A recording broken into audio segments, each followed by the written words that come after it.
Did you realize that there are actually 4 stages of retirement planning?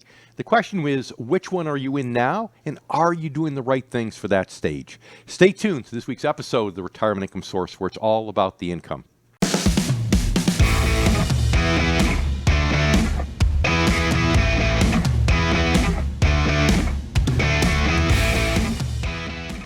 Welcome to the Retirement Income Source, where it's all about the income. I'm David Scranton, here with Sarah Samuels. And of course, today we're going to talk extensively about those 4 stages of retirement planning so you can determine which one you're in, what actions should you be taking in that stage, and quite frankly, when is the next stage coming up and what changes you can anticipate. Now, Sarah, it's interesting. We always talk about in the show about, people who are retired or really close to retirement.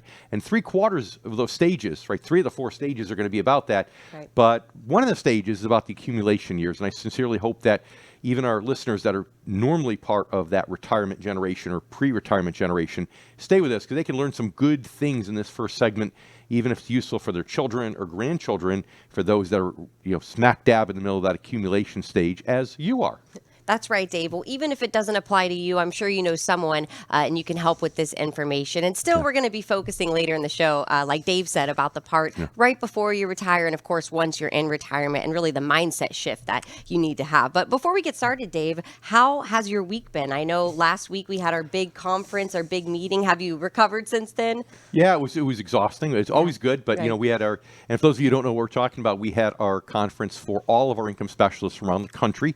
Came together. We were in New Orleans. Is that how you say it? New Orleans? New Orleans. We're in New Orleans together, right? Sound like and a local Dave. But it was busy. It was a lot of work, and I was doing a lot of presentations myself, and Sarah was involved too, doing presentations. And but it was very productive, and it was nice to have a nice long weekend to decompress. And last week, I got to be honest, I don't even know where the heck the week went, catching up after being out of the office for a week. I know. It's so tough, but it's always good to be here with you, Dave, and of course with our listeners and our YouTube viewers out there listening to the Retirement Income Source. Let's get started, Dave. The accumulation phase. Now, we don't really talk about this phase as much, of course, because you focus more on the retirement strategies you need before you retire. But tell us, what are some good ways to start off the accumulation phase correctly, like when you're entering the workforce? Well, the accumulation stage is when you're supposed to be more aggressive. Okay, so I'm talking to you, Sarah, right now. You're in the accumulation stage, right? Is when you're supposed to be a little bit more aggressive, providing you're diversified. See, if you're not diversified and you own a handful of stocks and 1 or 2 go belly up, you can really lose money. As long as you're diversified, you have time on your side and you can weather the extra volatility. Now, of course, if you're a nervous Nelly, maybe you can't do that, but hopefully you've got the stomach for it because you've got a long time horizon and you could take some risk, take some more volatility to get better return. Because, Sarah, we always talk about that equation, TR equals I plus G, right? Right. Total return equals income plus growth. And when you're your age, you don't really care where you get total return from. Is it from the I? Is it from the G? Who cares? I just want to make money on my money to grow it, right? Right. When you get older, as we're going to see in the upcoming segments, that all changes. But bottom line is, volatility can actually be your friend in the younger years. So that's a time to take your risk as long as you're diversified as a general rule and save as much money as you can early on because the time value of money, the money you save in your 20s and 30s will exponentially grow and be worth a lot more in your later years as compared to money you save in your 50s. Right. Well, when you have, Dave, 20, 30, maybe even 40 years before you want to retire, then you have that time to kind of weather the storm of the stock market. So let's get into our Ask Dave question. So this comes from Bert out in Mississippi, and Bert is right in this accumulation phase. So this whole segment really applies to him. But he says, I'm about midway through my career. How can I better manage my 401k assets for the ups and the downs of the market?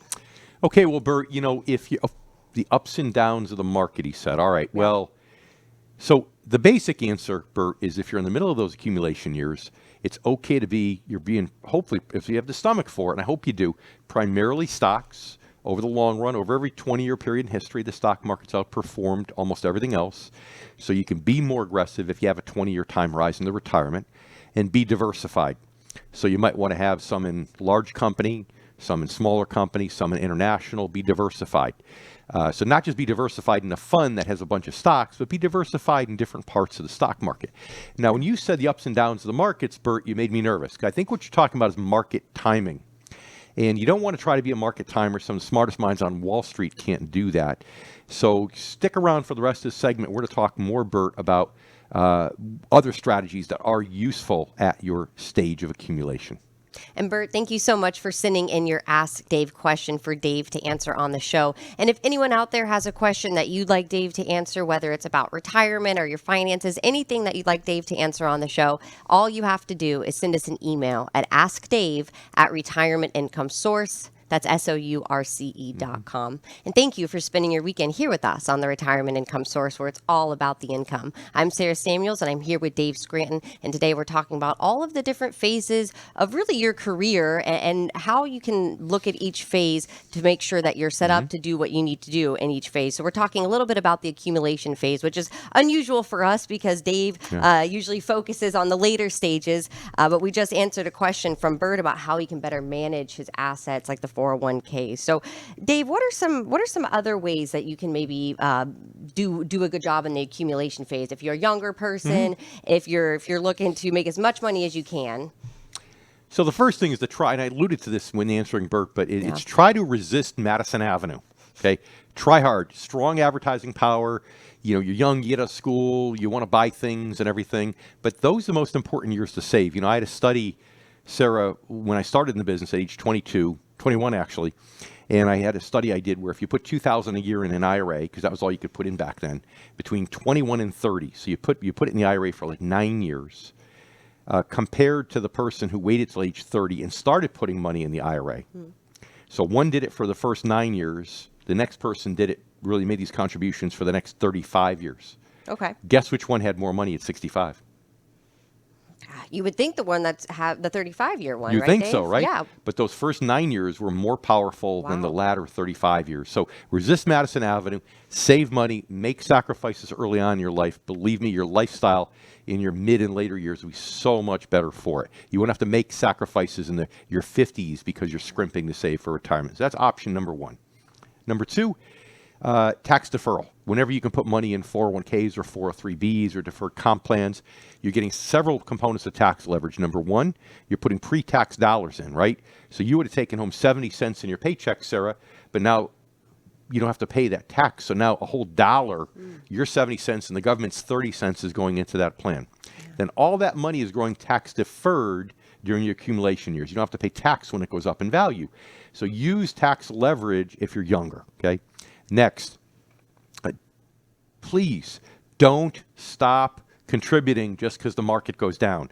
I know it stinks when your 401k turns into a 201k, the market drops and you said, gosh, I had 50 grand, now I've got 40, and that's including my new contributions. I'm just going to stop until the market recovers. No, no, no.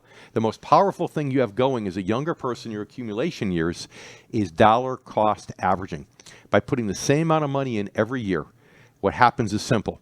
In the years the market's high, you buy fewer shares. In the years the market's down, you buy more shares. So like I said to Bert, you're not timing the market. By consistently putting money in, it has a mathematical advantage where you're getting your purchase price pushed down because you're buying more shares in the down years. So please, please do not make the mistake of discontinuing contributions just because the market happens to be down. It's only temporary. You have a long-term time horizon. Okay.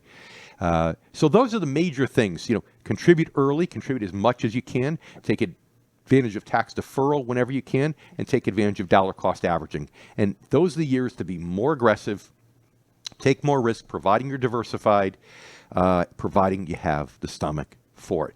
Coming up, though, now we're going to get into the next three phases, the phases that kind of surround retirement, okay? And you'll see in a moment why I'm saying it that way. I'm David Scranton, here with Sarah Samuels, and this is the Retirement Income Source, where it's all about the income.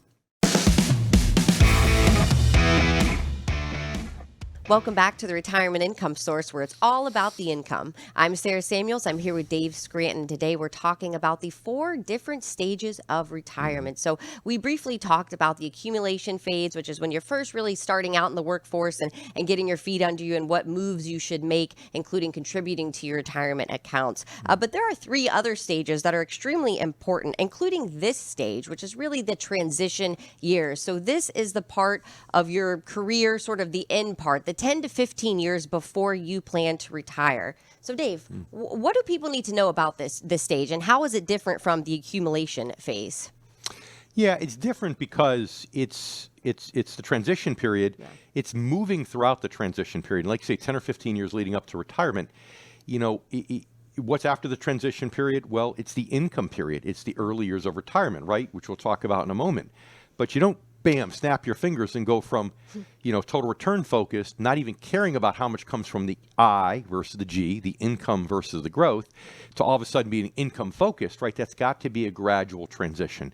And that should ideally start at least 10 years before retirement, if not 15 years before retirement. Again, it's a mental change because you have stocks that provide growth and not much income, and you have stocks that provide very competitive dividends. You have bonds that don't pay income, that just accrue, and you have bonds that pay income, that pay interest, right? Virtually every financial tool that you think of, Sarah, can be bought in a G way or an I way. So I think it's important. I want our listeners to realize that this isn't some newfangled approach, or all of a sudden you've got to introduce yourself to all new types of investment vehicles that you're not familiar with.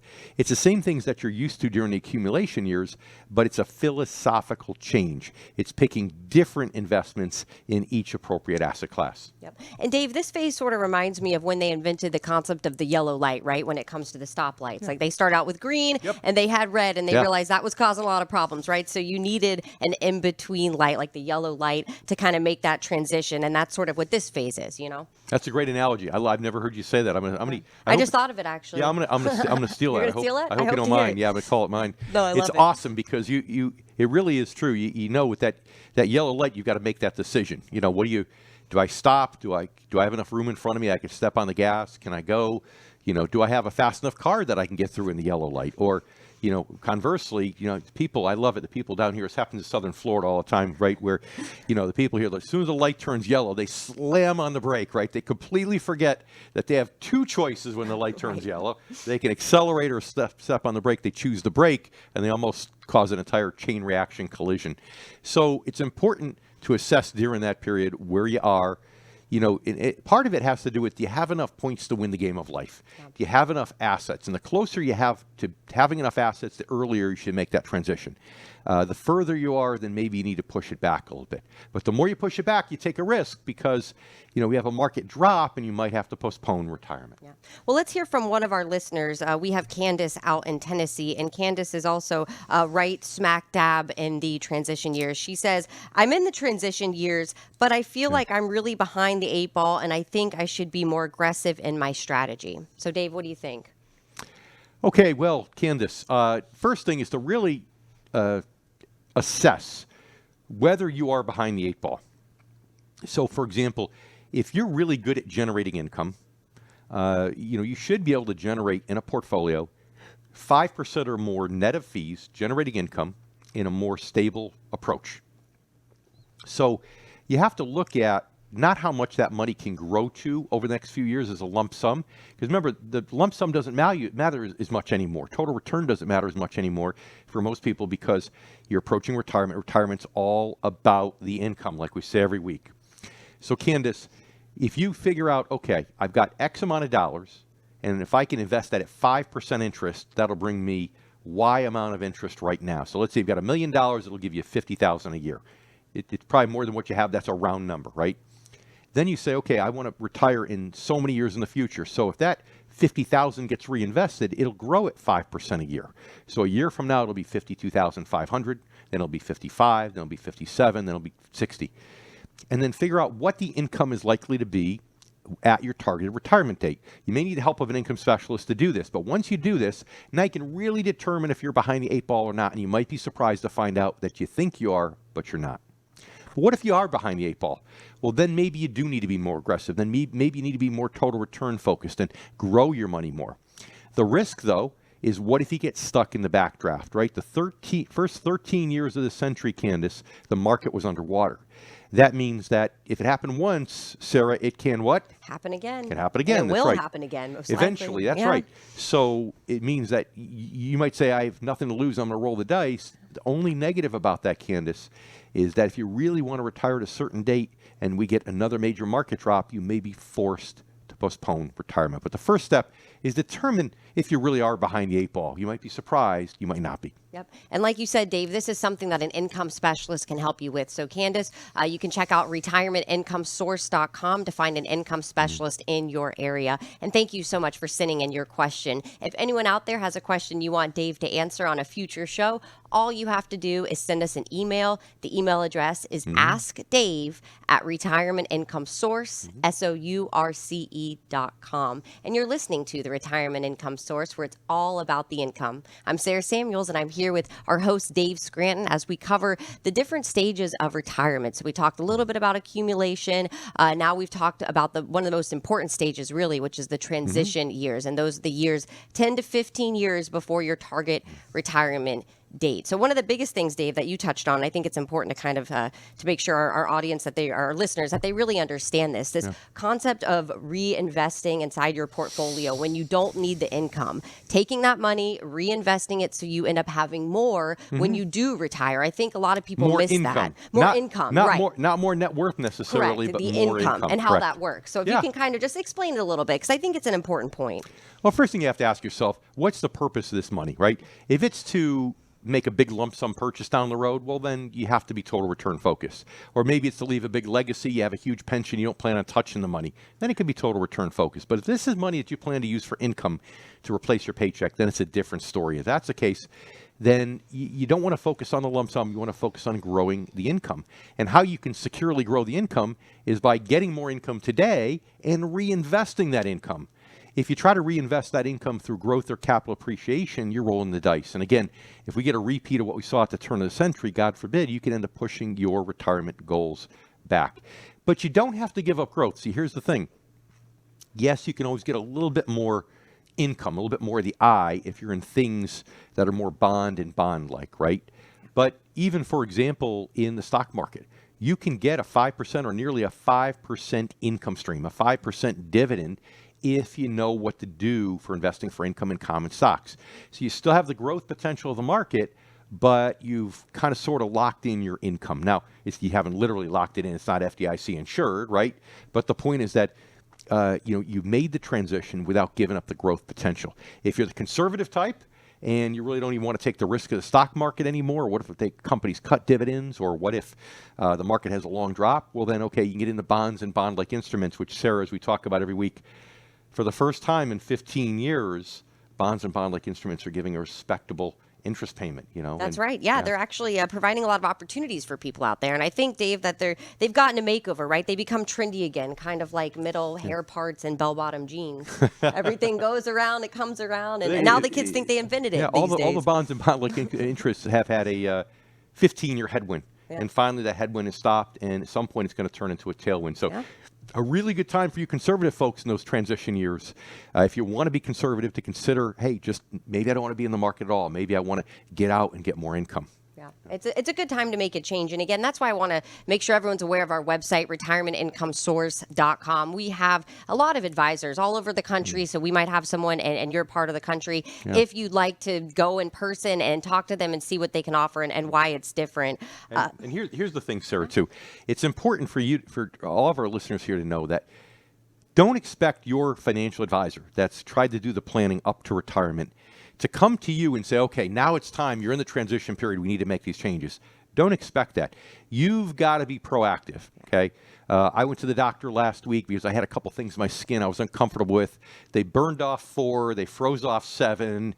I had to be proactive. They weren't going to call me up and say, hey, Dave, you coming in for the physical? No, you've got to be proactive about that and go to your advisor and say, look, I'm in the transition years now. What changes should we be making? And if the changes don't pass the sniff test like we talked about in the show today, then that's when you need an income specialist. Yep. Well, being proactive, David, doesn't stop during the transition years, right? You have to be proactive even through those early retirement years. And yes, this is a phase of retirement. This is when you really want to get the maximum value, the maximum amount of income, so you can enjoy the retirement that you deserve. So we're going to be talking about that next. I'm Sarah Samuels here with Dave Scranton, and you're listening to the Retirement Income Source, where it's all about the income.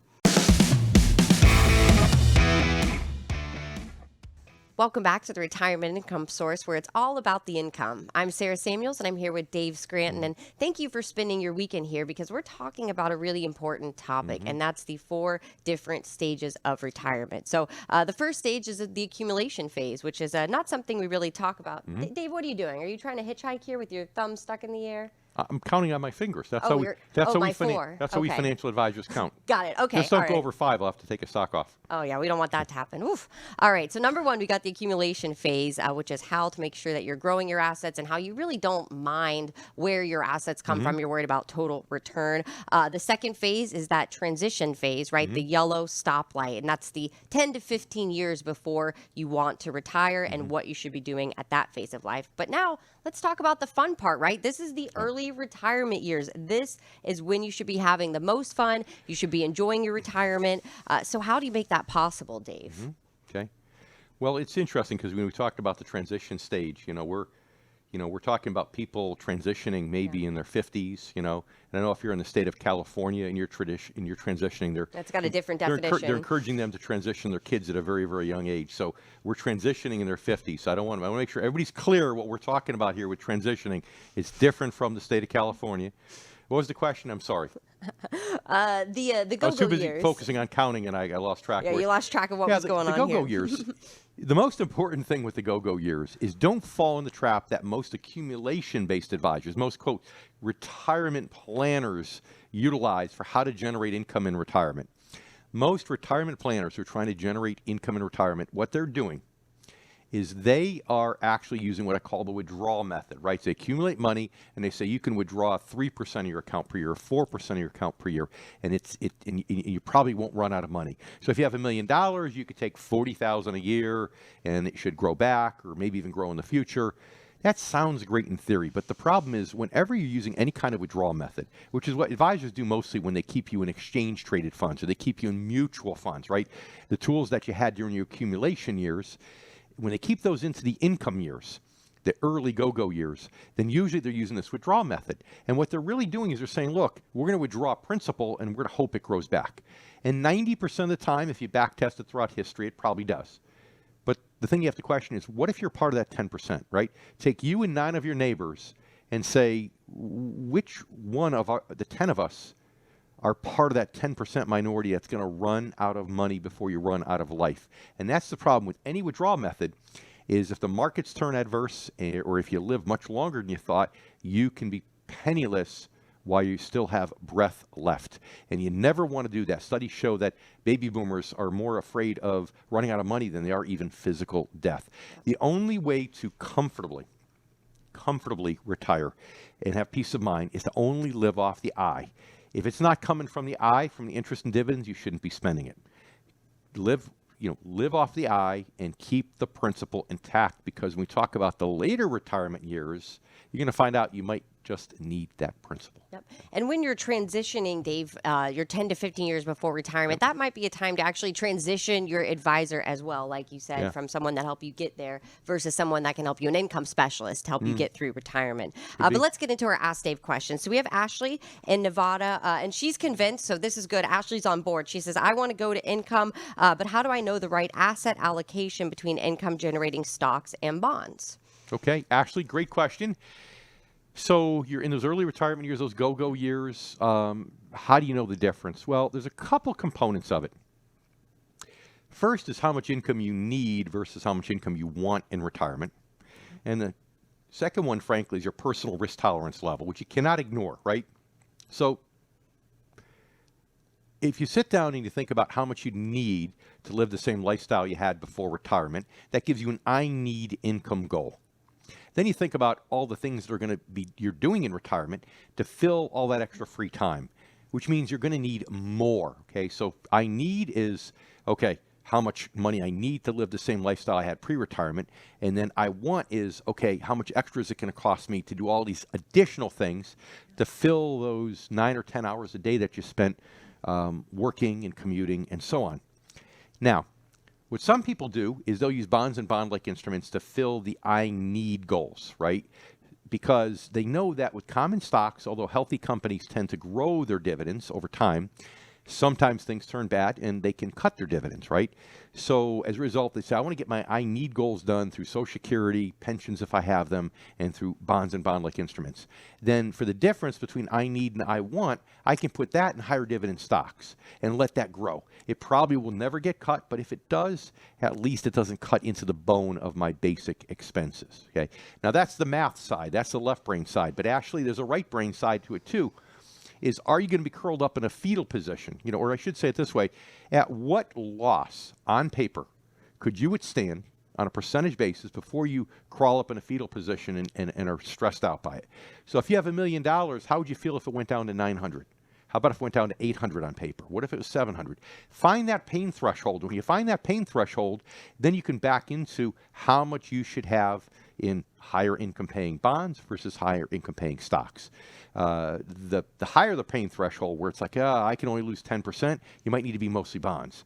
But if you can withstand maybe a 30% loss, then without being in the field position, then you can actually include some high income stocks also. So there's the left brain math side, but then there's also the personal side, which sometimes is more important than the other.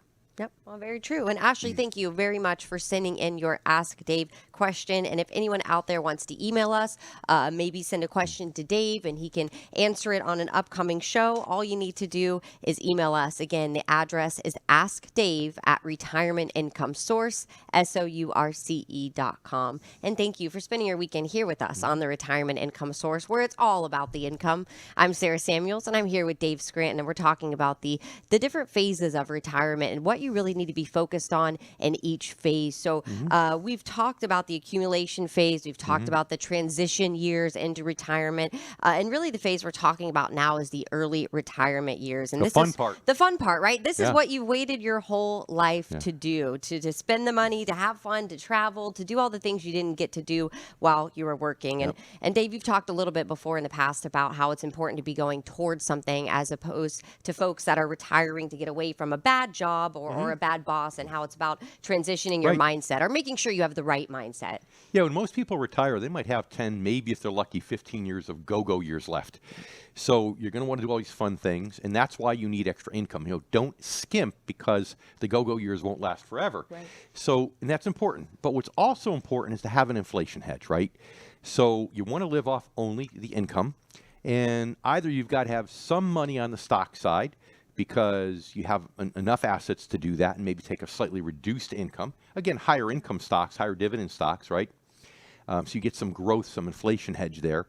Or maybe you just don't spend all of your income. So if you're really conservative, I have lots of people I know that are in bonds and bond-like instruments, but they don't spend all their income. Maybe if they're generating 5.5%, they're spending 3.5%, and they're reinvesting the rest. So it's important to plan ahead. It's important to move towards your goals, as Sarah said, to what you want. And don't skimp. Enjoy it while you can, but also, make sure you have that inflation hedge, because people today are living 30 years or more into retirement, and we know that the cost of living, the cost of things could triple or even quadruple in a 30-year period. Right, and that inflation is really the silent killer of retirement. Sort of like blood pressure can be the silent killer, right? And people don't think about it, and it's really hard, I think, for a lot of people to think about it over the next 30 years or even more. It's hard to think about an abstract concept like that and make it work for you. Plus, you never know what the Federal Reserve is going to do. Well, yeah, and of course the Federal Reserve just paused, recently, and that's great. But don't get your hopes up too high. Who knows what they're going to do in the future? They say they want to raise rates another 0.5%. I don't know if it'll happen or not. But all the going from 0 to over 5% in basically a year and a half is a huge increase. So any of that hiking, most of it's done, even if there is some left. Therefore, most of the headwind we see on the financial market, especially the bond market, is over. Like I said before, it's pretty much stopped, and eventually it's going to turn into a tailwind. And you think about it, right? The government can't keep interest rates that high forever because the interest they have to pay on their national debt will become too big of a part of the budget. So, but hey, you can't plan on what the Fed does. That's a great news item. You get it's one small factor. Most important thing is you have to plan for your goals and make sure that you're getting the income you want and you're taking it all from the I. Yep. If you're using the withdrawal method, it's a big mistake. And as Sarah said a moment ago, make sure that you have somebody who's an income specialist. It might be the retirement planner that got you here, or it may not be, but you have to get to the bottom of that. Right. Especially once you enter that next phase of retirement, which is the final phase, the slow go and the no go years. So we're going to explain why you might actually want to take principal during this phase of retirement. I'm Sarah Samuels here with Dave Scranton, and you're listening to the Retirement Income Source, where it's all about the income. And welcome back to the Retirement Income Source, where it's all about the income. I'm David Scranton here with Sarah Samuels. And today we're talking about the 4 stages of retirement. First, the accumulation stage. You're young, you have time on your side. It's all about total return, regardless of whether it comes from the I, the income, or the G, the growth. But then you get into those transition years. Those are the 10 or 15 years leading up to retirement, where you have to make a gradual transition from being total return focused to being income focused.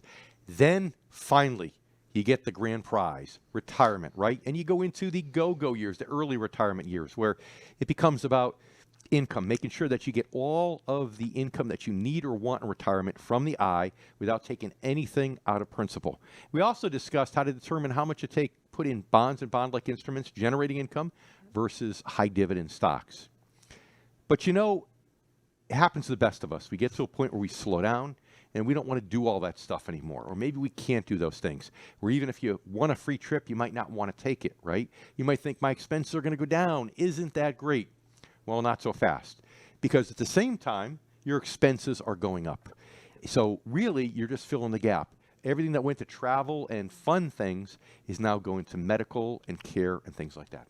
Well, that's one of the biggest things, Dave, is really healthcare inflation. And we talked about inflation just a few minutes ago and how it can be really the silent killer of your retirement plan, just like high blood pressure. But it's one of those things where you've got to have a plan for healthcare, especially. You've got to make good decisions now to make sure that your healthcare is taken care of in the long term. And as you said, even in the last segment, you said that if you have, you may have to take some principal in this last stage, and that's okay. So the reason you want to, during your early retirement, your go-go years, get all your income from the I and not take principal, is you want to leave that principal intact. You want to grow it a little bit if you can. Why? Because by the time you get into your late 70s or possibly in your 80s, you could still live another 20 years. And the reality is that inflation may have started to squeeze your lifestyle. And you may say, you know what, now I need to take some money out of principal. Whereas it wasn't a good thing in the 60s, it might be okay now if you get in your late 70s or early 80s as an inflation hedge. Or what if I need home health care, right? I know that none of you has as a goal in retirement to live in a convalescent facility, right? If you ever visit a friend there, it's painstaking. It's sad, right? So if you can't use your money to stay in the comfort of your home in your later years, then what good is your money? So some of you may find that you need to keep that principal intact so you can have full-time home health care down the road. Have people come in, stay in the comfort of your home, and everything else. Because not all of you are fortunate enough to give birth to a family of nurses, right? That would be nice. You have a bunch of offspring as nurses and they can come and care for you. That'd be great. But even if you did, who's to say they're going to care for you, right? Oh, that's true. Right. Well, I've heard of families where everyone's a lawyer, but everyone's a nurse. That might be a new thing. But you got to treat them right. So they come back when they're old, right, to take care of you. To take care of you. That's when right. You're old, right. And if you don't, and your children are engineers or things like that, well, guess what? You are SOL. You better keep that principal intact because you might have to hire outside help to come in. Yeah. Well, it can get confusing, Dave, because some people even say, you should buy life insurance and that's a good policy. Some people espouse different options, annuities, all kinds of things when it comes to ways you can cover yourself for health care. So our next Ask Dave question, this comes from Vicky in Oregon who sent this in, and she's asking, should I buy long-term care insurance? That's another one of those options out there. Well, Vicky, it depends on a lot of factors. What I would say is if you have enough coming from the I, or you can prove that you will have enough coming from the I in retirement, if you're not retired, or maybe you're retired, you know you have more than enough coming from the I, and you have enough to spare to buy the insurance, then I would say go ahead and buy it. It's probably a really, really good thing. The problem is if you're trying to do it too late in life, it gets expensive. And a lot of people need the money from their investments where they really can't afford to pay for it. So again, you have to say, do I or will I reasonably have enough money to do everything I want? And if I have a little bit more income and you're healthy, then long-term care insurance certainly could work. But it's not for everyone. The biggest problem with long-term care is 1/3 of the people need a long-term care, whether it's convalescent or full-time home health care. And the average length of that need is 2.5 or 3 years. So you could do the math depending upon which state you're in, Vicky, it could be $500,000 of costs on average.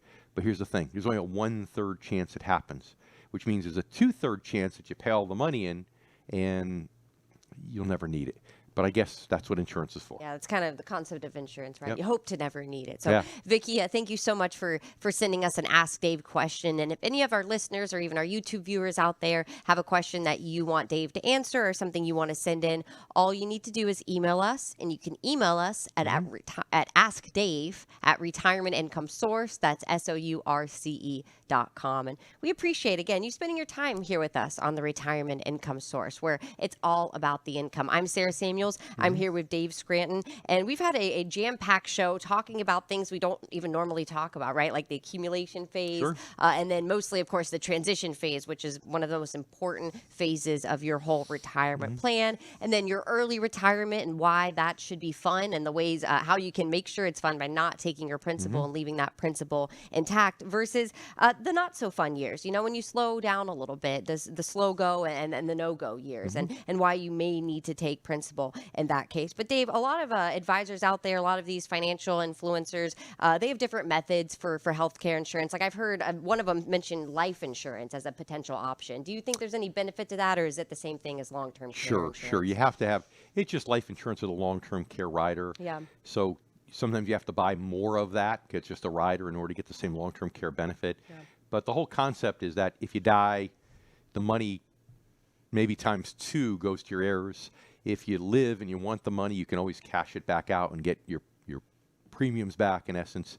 So there's some good things about some of that, but it just depends upon what's right for you in your personal situation. Do you have extra income and cash flow?